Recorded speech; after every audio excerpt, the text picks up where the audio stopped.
ولایت نیوز میں آپ کا خیر مقدم ہے۔ 40 ملین مارچ بیماری سے بچنے کے لیے ریڈ کراس سوسائٹی نے جاری کی ایڈوائزری۔ 40 امام حسین علیہ السلام کے لیے دنیا کے الگ الگ گوشوں سے زائرین کے کربلا پہنچنے کا سلسلہ جاری ہے۔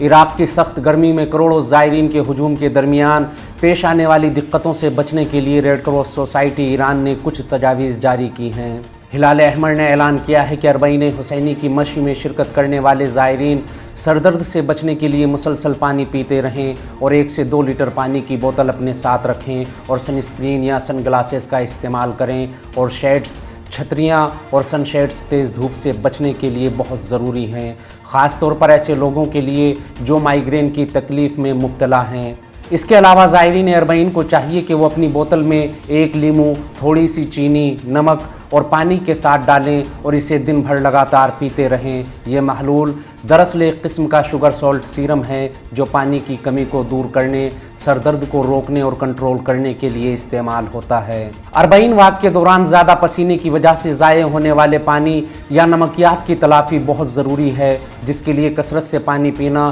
خصوصاً مذکورہ محلول تمام پیدل چلنے والے زائرین، بالخصوص خواتین، بچوں، بوڑھوں اور سر درد کے شکار افراد کے لیے بہت ضروری ہے، کیونکہ یہ محلول جسم کی پانی کی ضرورت کو بڑھا سکتا ہے اور وٹامن کا ایک اچھا ذریعہ ہے جو زائرین کے مدافعاتی نظام کو مضبوط کرتا ہے اور یہ بیماریوں، خاص طور پر نزلہ زکام یا فلو سے بچاؤ کے لیے بھی بے حد ضروری ہے۔ اس کے علاوہ مائیگرین اور سر درد کی دیگر اقسام کو روکنے اور شدید بھوک سے بچنے کے لیے غذائی اجزاء جیسے کھجور وغیرہ کو ساتھ رکھنا ضروری ہے تاکہ ان مریضوں میں سر درد کی تکلیف کو روکا جا سکے۔ اس خبر میں فی الحال اتنا ہی۔ قومی، بین الاقوامی اور عالمی اسلام سے جڑی اہم خبروں سے باخبر رہنے کے لیے ولایت نیوز سے جڑے رہیے۔